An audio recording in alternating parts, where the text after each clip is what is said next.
So we're going to start off in Harlem, go to the Bronx, through Yonkers, Sing Sing, Ossining, Peekskill, and then we'll make our way over to Nyack and up through Poughkeepsie, Kingston, New Paltz, further up through the area of Coxsackie and all the way up to Albany, where we'll have the final rally and press conference commemorating, obviously, the uprising and massacre in Attica back in 1971, and where we will draw more attention to the human rights abuses in the prisons and jails.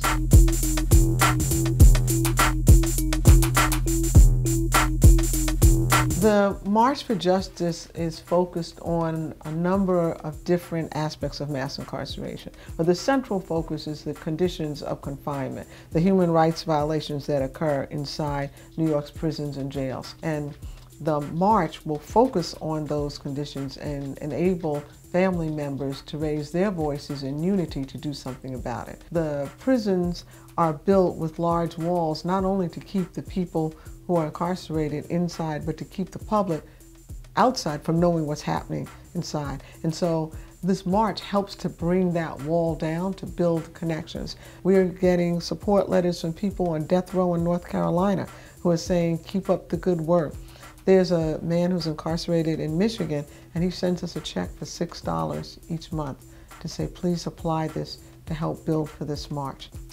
Well, I'm marching because I think a lot of the inhumanity of the criminal justice system needs to be put in the forefront of our minds.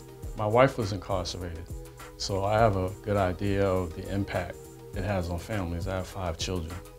When a father or a mother is taken out of the household, that has a profound effect on families, especially on children. So I think there's not enough focus on that, not enough emphasis on supporting the families in a lot of different ways. If I tell you the truth, the real reason why I'm marching, because there are too many other brothers and sisters, mothers and fathers, sons and daughters that can't march with us.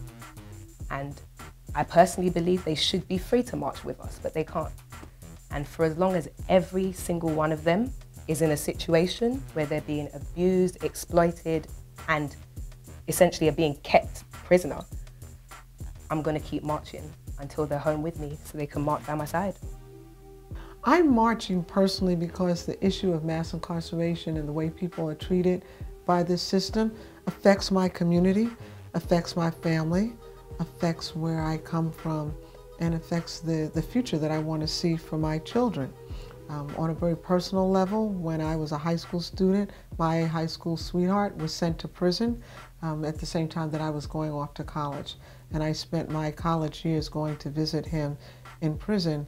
And I know that shame of never telling any of my family or my friends where my boyfriend was. And I see that pain in the family members who come and get involved with the Alliance of Families for Justice. So on a personal level and on a professional level, I think that I don't have a choice but then to do everything that I can to bring about a change.